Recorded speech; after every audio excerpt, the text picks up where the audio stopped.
ನಮಸ್ಕಾರ. ಎಲ್ಲರೂ ಹೇಗಿದ್ದೀರಾ? ಎಲ್ಲರೂ ಚೆನ್ನಾಗಿದ್ದೀರಾ ಅಂದ್ಕೊಂಡಿದ್ದೀನಿ. ನಾನು ಕೂಡ ಚೆನ್ನಾಗಿದ್ದೀನಿ. ಯಾರೆಲ್ಲ ನನ್ನ ಚಾನಲ್ ನೋಡ್ತಾ ಇದ್ದೀರಾ, ಸಬ್ಸ್ಕ್ರೈಬ್ ಮಾಡ್ಕೊಳ್ಳಿ. ನಮ್ಮ ಚಾನಲ್ನ ಲೈಕ್ ಮಾಡಿ, ಕಮೆಂಟ್ ಮಾಡಿ, ಹಾಗೂ ಶೇರ್ ಮಾಡಿ, ಹಾಗೂ ಸಪೋರ್ಟ್ ಮಾಡ್ತಾಯಿರಿ. ಇವತ್ತು ನಾನು ಈಗ 4 ಗಂಟೆ ಆಗ್ತಾಯಿದೆ. ಈಗ ನಾನು ಲಾಗನ್ನು ಸ್ಟಾರ್ಟ್ ಮಾಡ್ತಾಯಿದ್ದೀನಿ. ಇವಾಗ ನಾನು ಚಪಾತಿ ಮತ್ತು ಕ್ಯಾರೆಟ್ ಪಲ್ಯನ ಮಾಡ್ತಾಯಿದ್ದೀನಿ. ಸಂಜೆ ನಾನು ಅನ್ನ ಊಟ ಮಾಡೋದಿಲ್ಲ, ಯಾವಾಗಲೂ ಮಾಡಲ್ಲ, ಒಂದಿನ 2 ದಿನ ಅಂತ ಅಲ್ಲ. ಮಧ್ಯಾಹ್ನ ಮಾತ್ರ ಅನ್ನ ಮಾಡಲೇಬೇಕು. ಅನ್ನ ಸಾಂಬಾರು ಮಧ್ಯಾಹ್ನ ಅಂತೂ ಇದ್ದೇ ಇರುತ್ತೆ. ಇಡ್ಲಿ ದೋಸೆ ಏನಾದ್ರು ಮಾಡಿದರೆ ಅವತ್ತು ನಾನು ಮಧ್ಯಾಹ್ನ ಕೂಡ ಅನ್ನ ಮಾಡಲ್ಲ ಅವತ್ತು. ಅದರಿಂದ ಇವಾಗ ನಾನು ಈಗಲೇ ಚಪಾತಿನೆಲ್ಲ ರೆಡಿ ಮಾಡ್ಕೊಂಡ್ಬಿಡ್ತಾ ಇದ್ದೀನಿ. ನನ್ನ ಮಗಳು ಬರೋ ಅಷ್ಟೊತ್ತಿಗೂ ಕೂಡ ಸರಿ ಹೋಗುತ್ತೆ ಕೊಡೋದಕ್ಕೆ ಅಂತ ಹೇಳಿ. ಬನ್ನಿ ಮಾಡೋಣ, ಕ್ಯಾರೆಟ್ ಪಲ್ಯ ಮಾಡೋಣ. ಕ್ಯಾರೆಟ್ ಪಲ್ಯ ಮಾಡ್ತಾ ಮಾಡ್ತಾ ಕ್ಯಾರೆಟ್ ಬಗ್ಗೆ ಮಾತಾಡೋಣ. ಈಗ ನೋಡಿ, ಎಣ್ಣೆ ಕಾದಿದೆ ನೋಡಿ, ಚೆನ್ನಾಗಿ ಬಿಸಿ ಆಗಿದೆ. ಇವಾಗ ನಾನು ಇದಕ್ಕೆ ಸ್ವಲ್ಪ ಜೀರಿಗೆ, ಸ್ವಲ್ಪ ಸಾಸಿವೆಯನ್ನು ಹಾಕ್ಕೊಳ್ತೀನಿ.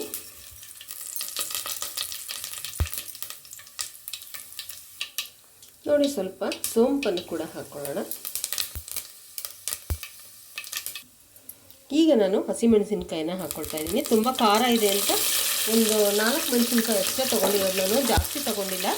ನಿಮಗೆ ಜಾಸ್ತಿ ಖಾರ ಬೇಕಂದರೆ ಜಾಸ್ತಿ ಖಾರ ತೊಗೊಳ್ಳಿ. ಇದು ತುಂಬಾ ಖಾರ ಇದೆ. ಮೆಣಸಿನ್ಕಾಯಿ ಖಾರ ಇದ್ದರೆ ಕಡಿಮೆ ಹಾಕ್ಕೊಳ್ಳಿ, ಖಾರ ಇಲ್ಲ ಅಂದರೆ 1-2 ಎಕ್ಸ್ಟ್ರಾ ಹಾಕಿದ್ರು ಆಯಿತು. ಇವಾಗ ನಾನು ಇದಕ್ಕೆ ನೋಡಿ ಹೆಚ್ಚಿಟ್ಕೊಂಡಿದ್ನಲ್ಲ ಆ ಒಂದು ಕ್ಯಾರೆಟನ್ನು ಇದಕ್ಕೆ ಹಾಕ್ಕೊಳ್ತೀನಿ.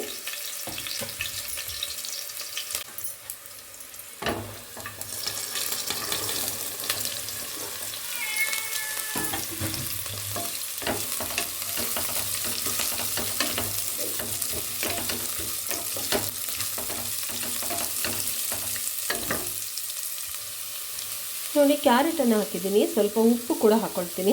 ಉಪ್ಪು ನೋಡಿ, ಒಂದು ಅರ್ಧ ಸ್ಪೂನಷ್ಟು ಹಾಕ್ಕೊಂಡಿದ್ದೀನಿ ಅಷ್ಟೇ. ಯಾಕಂದರೆ ತರಕಾರಿಯಲ್ಲೇ ಉಪ್ಪಿರೋದ್ರಿಂದ ಉಪ್ಪನ್ನು ಜಾಸ್ತಿ ಹಾಕ್ಬೇಡಿ. ತರಕಾರಿ ಪಲ್ಯ ಮಾಡಬೇಕಾದ್ರೆ ಸ್ವಲ್ಪ ನೋಡ್ಕೊಂಡು ಹಾಕಿದ್ರೆ ಆಯಿತು, ಕಡಿಮೆ.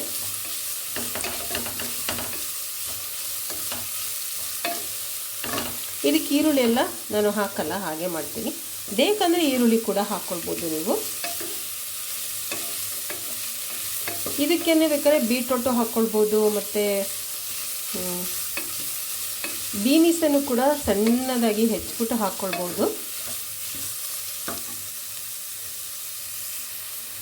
ಇದಕ್ಕೆ ಒಂದು ಸ್ವಲ್ಪ ನೀರನ್ನು ಹಾಕ್ಕೊಳ್ಳೋಣ. ನೋಡಿ, ಒಂದು 1/4 ಗ್ಲಾಸಷ್ಟು ನಾನು ನೀರನ್ನು ಹಾಕಿದ್ದೀನಿ.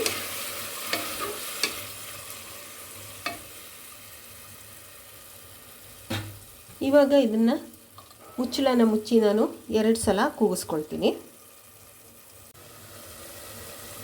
ನೋಡಿ, ಇವಾಗ ಬೆಂದಿದೆ ಕ್ಯಾರೆಟು. ನೀವು ನೋಡಿ, ಕೊತ್ತಂಬರಿ ಸೊಪ್ಪನ್ನು ಹಾಕ್ತಾಯಿದ್ದೀನಿ. ಈಗ ಒಂದು ಸಲ ಹೇಳೋಣ, ಚೆನ್ನಾಗಿ ಬೆಂದಿದೆ. ಮತ್ತು ಕಾಯಿ ತುರಿಯನ್ನು ಹಾಕ್ತಾಯಿದ್ದೀನಿ. ಕಾಯಿ ತುರಿ ಹಾಕಿ ತುಂಬಾ ಚೆನ್ನಾಗಿರುತ್ತೆ ಪಲ್ಯಕ್ಕೆ. ನೋಡಿ, ರೆಡಿ ಆಯಿತು.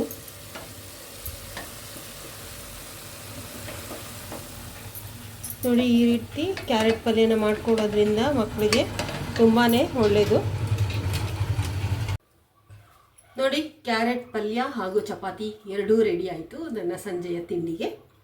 ಈ ರೀತಿ ಕ್ಯಾರೆಟ್ ಪಲ್ಯನ ಮಾಡಿಕೊಡೋದ್ರಿಂದ ಕಣ್ಣಿನ ದೃಷ್ಟಿ ಚೆನ್ನಾಗಾಗುತ್ತೆ ಮಕ್ಕಳಿಗೆ, ಎಲ್ಲರಿಗೂ ಕೂಡ.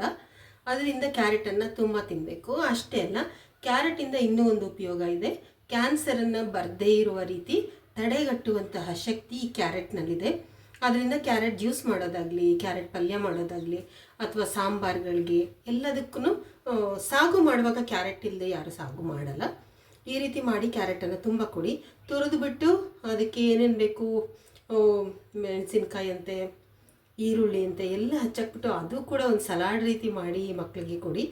ತುಂಬಾ ಆರೋಗ್ಯಕ್ಕೆ ಒಳ್ಳೆಯದು. ಇವತ್ತು ನೋಡಿದ್ರಲ್ಲ, ಕ್ಯಾರೆಟ್ ಪಲ್ಯ ಮತ್ತು ಚಪಾತಿ ತುಂಬಾ ಚೆನ್ನಾಗಿರುತ್ತೆ. ಅಕ್ಕಿ ರೊಟ್ಟಿಗೂ ಚೆನ್ನಾಗಿರುತ್ತೆ. ಅದು ಜೋಳದ ರೊಟ್ಟಿ ಮಾಡಿ ಅದಕ್ಕೂ ಚೆನ್ನಾಗಿರುತ್ತೆ. ಅದೇನು ಗೊಜ್ಜೆ ಮಾಡಬೇಕು ಅಂತ ಏನಿಲ್ಲ, ಎಲ್ಲದಕ್ಕೂ ಚೆನ್ನಾಗಿರುತ್ತೆ ಕ್ಯಾರೆಟ್ ಪಲ್ಯ. ಇವತ್ತಿನ ವಿಡಿಯೋ ನಿಮಗೆಲ್ಲ ಇಷ್ಟ ಆಗಿದೆ ಅಂತ ತಿಳ್ಕೊಂಡಿದ್ದೀನಿ. ಲೈಕ್ ಮಾಡಿ, ಕಮೆಂಟ್ ಮಾಡಿ, ಹಾಗೂ ಶೇರ್ ಮಾಡಿ. ಸಬ್ಸ್ಕ್ರೈಬ್ ಮಾಡೋದನ್ನು ಮಾತ್ರ ಮರಿಬೇಡಿ. ಈ ವಿಡಿಯೋ ನೋಡಿದ್ದಕ್ಕೆ ನನ್ನ ತುಂಬ ಹೃದಯದ ಧನ್ಯವಾದಗಳು. ನಗ್ತಾ ಇರಿ, ಆರಾಮಾಗಿರಿ. ಮತ್ತೊಂದು ವಿಡಿಯೋದೊಂದಿಗೆ ನಿಮ್ಮೊಂದಿಗೆ ಬರ್ತೀನಿ ನಾನು.